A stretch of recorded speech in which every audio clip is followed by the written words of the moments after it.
Alors, je vous montre ici, j'ai trouvé des champignons en cherchant un endroit à bout tourné, puis vous voyez, de très très beaux cèpes. Ils sont superbes. Celui-ci, vous voyez, regardez là, il est vraiment typique. Voilà, alors d'abord, je voudrais vous prévenir d'une chose, un avertissement. C'est que je vais parler aujourd'hui du bétassou, mais il n'a aucun rapport avec le bétassou qui est le chef de service de l'ASE du conseil départemental de la Haute-Vienne. Ça n'a strictement rien à voir.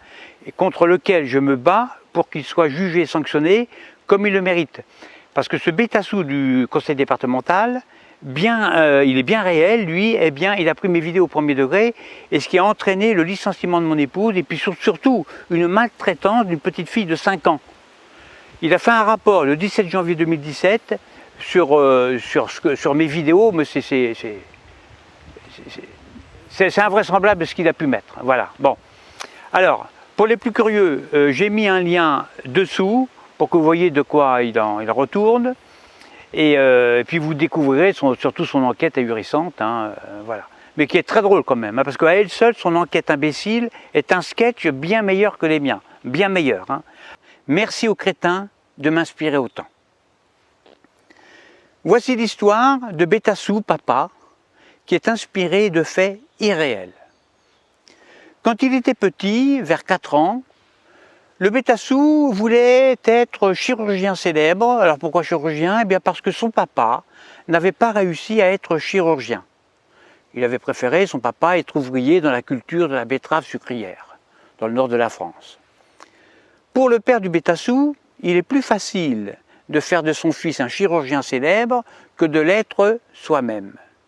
Il y a moins de travail, pas besoin de réfléchir, et puis surtout les études sont beaucoup moins longues, c'est rapide.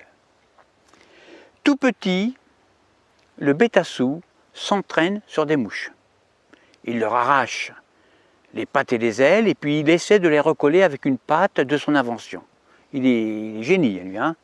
Hélas, échec. Les mouches n'arrivent pas à décoller de la table d'opération à cause de la colle qui durcit trop vite. À 6 ans, le Bétassou change de voie.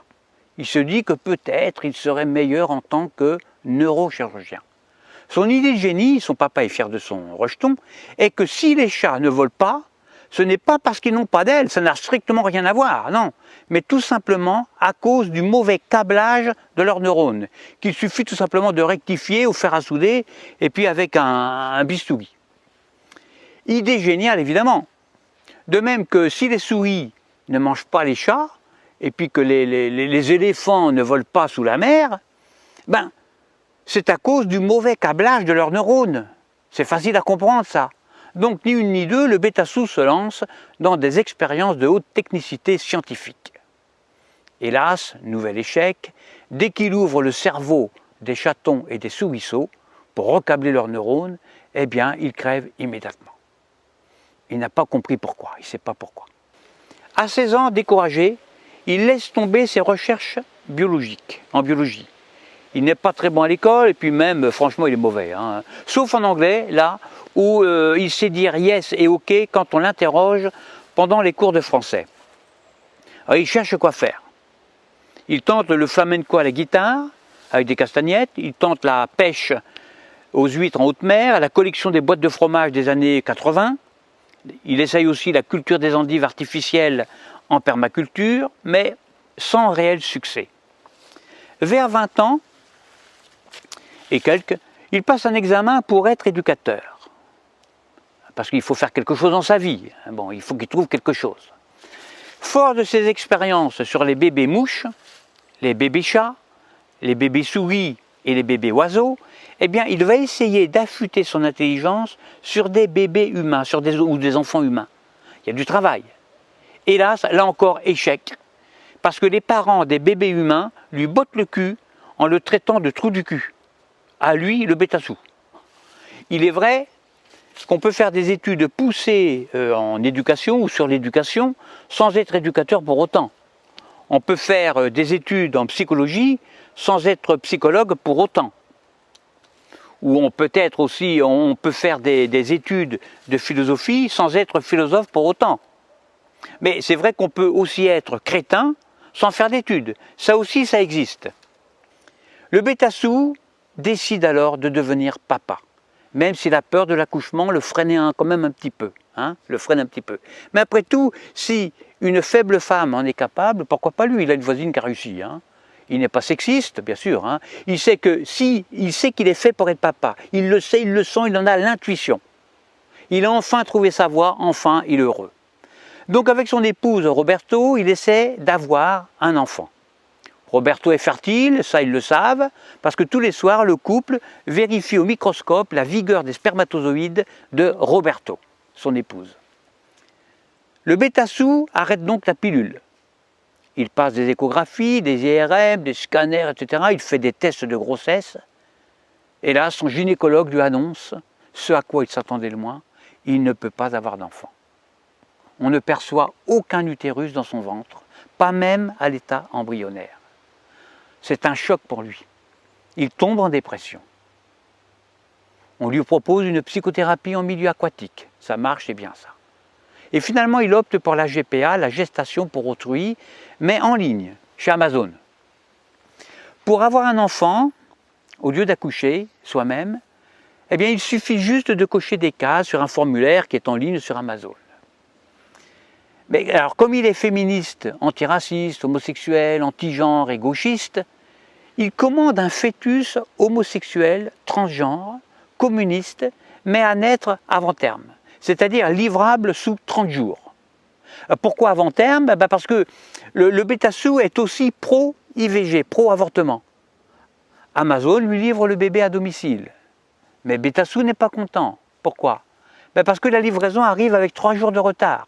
Et puis au déballage, eh bien, la commande ne correspond pas du tout à ce qu'il avait demandé, à ce qu'il avait commandé.